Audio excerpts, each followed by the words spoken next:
Bollywood silver screen presenting a boy called Christmas. इस कहानी की शुरुआत क्रिसमस ईव से होती है, जहां पर हमें घर में 3 बच्चों को दिखाया जाता है।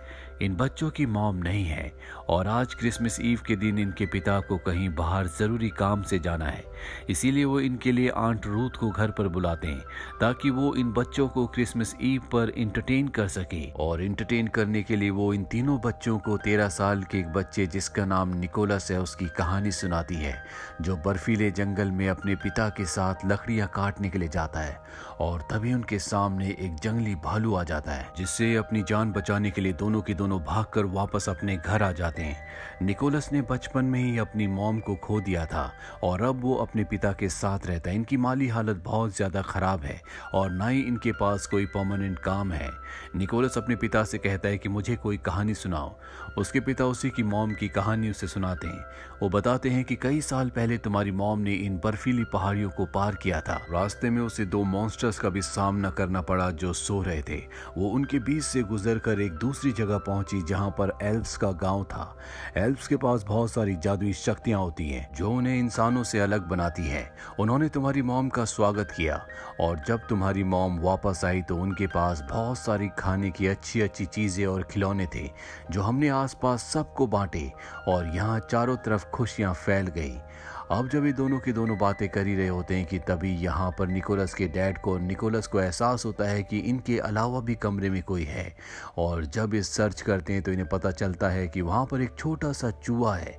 निकोलस के पिता उसे मारने की कोशिश करते हैं लेकिन हर बार वो बच जाता है। निकोलस अपने पिता से कहता है कि इस चूहे को छोड़ दे। उसके पिता उसके कहने पर उस चूहे को छोड़ देते हैं।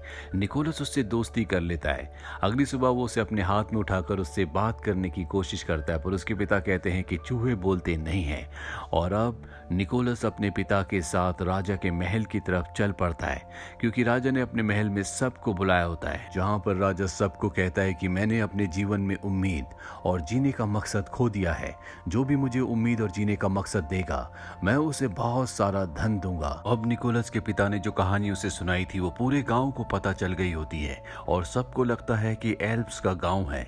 सब उस गांव में जाकर राजा के लिए खुशियां, उम्मीद और जीने का मकसद ढूंढकर वापस आना चाहते हैं ताकि राजा के नाम से वो अच्छे से हमेशा के लिए जिंदगी जी सके।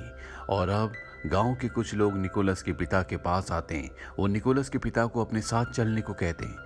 निकोलस के पिता उनकी मदद करने के लिए उनके साथ चलने के लिए मान जाते हैं। वो निकोलस से कहते हैं कि मैं जल्दी वापस लौटूंगा। और इसके बाद वो निकोलस का ध्यान रखने के लिए अपनी बहन को घर पर छोड़कर खुद गांव वालों के साथ निकल जाते हैं। निकोलस के पिता की बहन का जो रवैया होता निकोलस के साथ बिल्कुल भी अच्छा नहीं होता। वो उसे घर से निकाल देती है। निकोलस को अपने चूहे दोस्त के साथ घर के बाहर टेंट लगाकर सोना पड़ता है। बहुत दिन बीत जाते हैं लेकिन निकोलस के पिता वापस नहीं आते। एक दिन निकोलस के पिता की बहन निकोलस को घर पर बुलाती है और कहती कि मैंने तुम्हारे लिए सूप बनाया है, जो सूप निकोलस को बहुत ही टेस्टी लगता है। लेकिन बाद में उसके पिता की बहन बताती है कि ये सूप मैंने तुम्हारी सब्जी वाली गुड़िया से बनाया था। जो सुनकर निकोलस को बहुत दुख होता है, बहुत गुस्सा आता है, क्योंकि वो सब्जी वाली गुड़िया उसकी मॉम की निशानी थी। इसीलिए वो अपने पिता की बहन को उल्टा सीधा कहना शुरू कर देता है। तभी निकोलस देखता है कि उसकी मॉम ने जो उसे टोपी दी थी वो जल रही है। वो उस टोपी को लेकर वहां से बाहर आ जाता है और टोपी जलने के बाद वो उसके पीछे कुछ निशान देखता है। और जब वो उसे पूरी तरह से देखता है तो उसे पता चलता है कि ये एक नक्शा है और ये नक्शा ठीक उसी तरह से है जिस तरह से उसके पिता ने उसे एल्व्स की कहानी सुनाई थी। वो समझ जाता है कि अगर एल्व्स के गांव से पहुंचना है तो उसे इस नक्शे को फॉलो करना होगा। और अब निकोलस नक्शे को फॉलो करता हुआ एक गांव तक पहुंचता है, जहां पर उसे एक बुढ़िया मिलती है। वो उसे कहती है कि तुम वापस लौट जाओ, एल्व्स का कोई भी गांव नहीं है। लेकिन निकोलस उसकी बात नहीं सुनता और लगातार अपना सफर तय करता चला जाता है। एक रात को वो एक गुफा में पनाह लेता है और उस गुफा में पहुंचने के बाद वो कहता है कि अगर सच में जादू इस दुनिया में कहीं है तो मेरा साथी चूहा इंसानों की तरह बोलना शुरू कर दे। और अगले पल उसका चूहा साथी इंसानों की तरह बोलना शुरू कर देता है, जिससे अब निकोलस को पूरा यकीन हो चुका है कि एल्व्स का गांव है, इस दुनिया में जादू पाया जाता है। अब अगली सुबह निकोलस एक बार फिर से अपने चूहे साथी के साथ साथ अपना सफर तय करता है और तभी एक बारहसिंगा उसके ऊपर हमला कर देता है। उससे बचने के लिए निकोलस पेड़ पर चढ़ जाता है। ऊपर से वो देखता है कि उस बारहसिंगा को एक तीर लगा है, जिस वजह से वो पूरी तरह से विचलित हो चुका है। वो नीचे उतरकर उसे शांत करता है और उसके तीर को निकाल देता है, जिसके बाद बारहसिंगा भी उसका दोस्त बन जाता है और अब बारहसिंगा भी निकोलस के साथ उसके सफर पर निकल पड़ता है, जिसकी मदद से निकोलस अपने सफर को और भी तेजी से अब तय करना शुरू कर देता है और जल्दी ये पहाड़ियों तक पहुंच जाते हैं, जहां पर निकोलस देखता है कि दो पहाड़ियां हैं जो कि मॉन्स्टर की तरह दिख रही हैं। जैसा कि उसके पिता ने कहानी में बताया था कि दो सोए हुए मॉन्स्टर हैं जिनके पीछे एल्व्स का गांव है। निकोलस समझ जाता है कि इन्हीं पहाड़ियों के पीछे एल्व्स रहते हैं और जब वो पहाड़ियों के दूसरी तरफ पहुंचता है तो वहां पर बर्फ और बर्फीली हवाओं के अलावा कुछ भी नहीं होता। निकोलस पिछले कई दिनों से ये सफर तय कर रहा है, इसीलिए बहुत ज्यादा थक चुका है। वो वहीं पर बेहोश हो जाता है। तभी वहां पर एक बच्ची अपने ग्रैंडफादर के साथ आती है। दरअसल ये एल्व्स हैं। बच्ची अपने ग्रैंडफादर को कहती है कि हमें इसकी मदद करनी चाहिए। हालांकि उसके ग्रैंडफादर नहीं करना चाहते क्योंकि निकोलस एक इंसान है, पर बच्ची कहती है कि हमें इसकी मदद करनी चाहिए, नहीं तो इसकी जान चली जाएगी। और इसके बाद उस बच्ची के ग्रैंडफादर निकोलस के ऊपर यकीन का जादू करते हैं, जिस जादू को करने के बाद वो होश में आ जाता है। और अब क्योंकि निकोलस के ऊपर यकीन का जादू किया गया है, इसीलिए जिस भी चीज पर यकीन करेगा वो उसे दिखना शुरू हो जाएगी। निकोलस बताता है कि मैं अपने पिता को ढूंढने के लिए यहाँ पर आया हूँ, लेकिन यहाँ पर एल्व्स का गांव नहीं है। उस बच्चे के ग्रैंडफादर कहते हैं कि अगर तुम यकीन करोगे तो एल्व्स का गांव तुम्हें दिखेगा, जिसके बाद निकोलस यकीन करता है और उसे अपने सामने एल्व्स का गांव दिखता है। अब एल्व्स के गांव के अंदर आने के बाद वो देखता है कि वहां पर जश्न चल रहा है, जहां पर खाने पीने की हर एक तरह की चीज है। दरअसल आज क्रिसमस है और यहाँ पर निकोलस और उसका चूहा दोनों के दोनों बहुत एंजॉय करते हैं। पर तभी यहाँ पर एल्व्स की रानी आ जाती है, जो जश्न देखकर बहुत गुस्से में आ जाती है क्योंकि उसने सबको क्रिसमस का जश्न मनाने के लिए मना किया था। क्योंकि जब यहाँ पर इंसान आए थे तो वो एल्व्स के एक बच्चे को पकड़कर अपने साथ ले गए थे और अब निकोलस को देखकर वो और भी गुस्से में आ जाती है। निकोलस कहता है कि मैं अपने पिता को ढूंढने के लिए यहाँ पर आया हूँ। अगर इंसान यहाँ से किसी बच्चे को अगवा करके ले गए हैं तो मैं वादा करता हूँ कि मैं उस बच्चे को वापस लाऊंगा।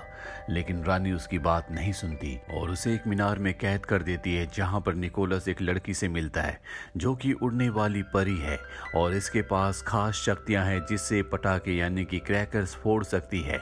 और अब निकोलस उससे कहता है कि मैं चाहता हूं कि तुम मुझे यहाँ से आजाद कर दो, मैं यहाँ पर अपने पिता को ढूंढने के लिए आया हूँ। अब इससे पहले कि वो परी कुछ कहती, यहाँ पर एक मॉन्स्टर जाग उठता है जो पहले से यहाँ पर होता है और निकोलस को पकड़ लेता है।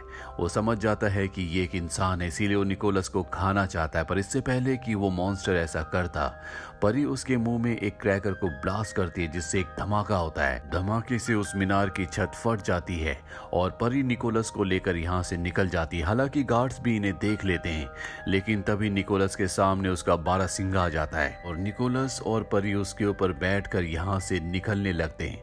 लेकिन अब जो दरवाजा होता है वो बंद होने वाला होता है, इसीलिए जो परी होती है वो दरवाजे को बंद करने के लिए वहीं पर रुक जाती है।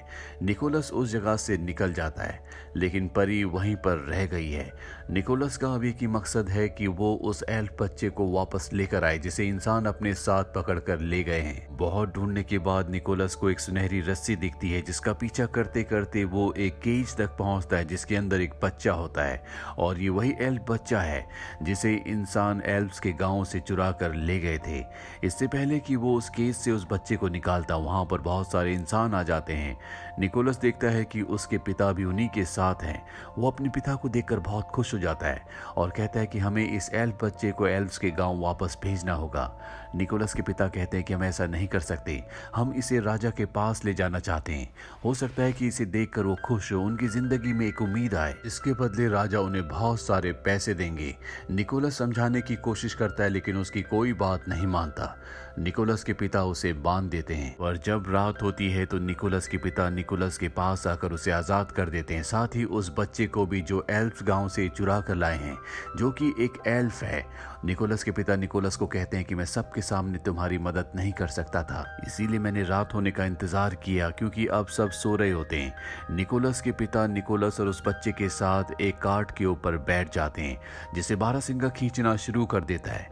पर अब आवाज होने से सब के सब लोग जाग जाते हैं जो इनका पीछा करना शुरू कर देते हैं। बारहसिंगा वजन ज्यादा होने होने की वजह से कार्ड को तेजी से नहीं खींच पा रहा होता और तभी निकोलस को याद आता है कि उसके ऊपर यकीन का जादू हुआ है और वो अपने यकीन से बारहसिंगा के ऊपर हाथ रखता है और उसे उड़ने के लिए कहता है, यानी कि वो यकीन करता है कि बारहसिंगा उड़ सकता है। और अगले पल वो बारहसिंगा हवा में उड़ने लगता है, लेकिन उसके पीछे जो कार्ड होते हैं वो हवा में नहीं उड़ पा रहे होते क्योंकि उसमें अब भी वेट ज्यादा है। ये देखकर निकोलस के पिता अपने कार्ड की रस्सी काट देते हैं, जिससे वो खाई में गिर जाते हैं और उनकी मृत्यु हो जाती है, जो देखकर निकोलस दर्द से चीख उठता है। लेकिन निकोलस अब उस बच्चे को एल्प्स के गांव तक पहुंचा देता है, जो देखकर सब के सब बहुत खुश होते हैं क्योंकि निकोलस ने अपना वादा पूरा किया। उस बच्चे के पिता निकोलस को बहुत सारे अच्छे अच्छे टॉयज देते हैं, जो देखकर निकोलस को अच्छा लगता है। वो तय करता है कि वो भी सब बच्चों को खिलौने देगा ताकि उन्हें भी खुशियां मिल सके। वो सबसे कहता है कि मुझे बहुत सारे खिलौने और चॉकलेट्स चाहिए, जिसके बाद सब के सब यहाँ पर खिलौने और चॉकलेट्स बनाना शुरू करते हैं और एक बहुत बड़े बैग में उसे निकोलस को दे देते हैं। पर इससे पहले कि निकोलस यहाँ से निकलता, यहाँ की रानी यहाँ पर आ जाती है और निकोलस को उल्टा लटका देती है, क्योंकि वो इंसानों को बिल्कुल पसंद नहीं करती, इसलिए वो नहीं चाहती कि निकोलस यहाँ से वापस जाए। अब जब निकोलस यहाँ पर उल्टा लटका होता है, तभी रानी उसके गले में एक लॉकेट देखती है, जिसे देखकर वो हैरान और इमोशनल हो जाती है और पूछती है कि ये लॉकेट तुम्हारे पास कहाँ से आया। निकोलस बताता है कि ये मेरी मॉम का है। वो बताती है कि आज से कई साल पहले तुम्हारी मॉम यहाँ पर आई थी, वो और मैं बहुत अच्छी दोस्त बन गई थी। वो यहाँ से बहुत सारे खिलौने और चॉकलेट्स ले गई और वादा किया था कि वो मुझसे बार बार मिलने आएगी, लेकिन वो कभी वापस लौट कर नहीं आई, इसीलिए मैं इंसानों के ऊपर विश्वास नहीं करती। निकोलस कहता है कि वो वापस जरूर आती, लेकिन वो जिंदा नहीं है, उनकी एक बीमारी की वजह से मृत्यु हो गई थी। ये सुनने के बाद रानी को बहुत दुख होता है। वो समझ जाती है कि निकोलस की मॉम वापस क्यों नहीं आई, साथ ही उसने इंसानों के ऊपर जो विश्वास खो दिया था वो भी अब वापस आ चुका है। इसीलिए निकोलस को खिलौने से भरा हुआ बैग देकर यहाँ से रवाना कर देती है। निकोलस अपने बारहसिंगा पर बैठकर उड़ता हुआ सीधा राजा के महल जाता है। राजा को खिलौने दिखाता है और कहता है कि हमें इन्हें बच्चों को बांटना होगा।